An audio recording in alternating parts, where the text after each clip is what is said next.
Generate অসমীয়াত generate এই শব্দটোৰ অৰ্থ হ'ব সৃষ্টি কৰা জন্মা উপজা উৎপাদন কৰা বা উৎপন্ন কৰা অৰ্থাৎ কিবা এটা উৎপাদন বা সৃষ্টি কৰা অহা এই দুটা বাক্যৰ সহায়ত আৰু বেছি ভালকৈ বুজি লওঁ The wind turbines are used to generate electricity. বতাহৰ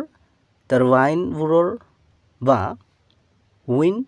টাৰবাইনবোৰৰ ব্যৱহাৰ বিদ্যুৎ উৎপাদন কৰিবলৈ কৰা হয়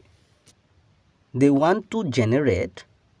awareness about the issue. তেওঁলোকে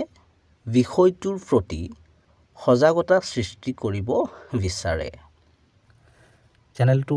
ছাবস্ক্ৰাইব কৰি ল'বা কাৰণ এনে ধৰণৰ ভিডিঅ'বোৰ ইয়াতে পাই থাকিবা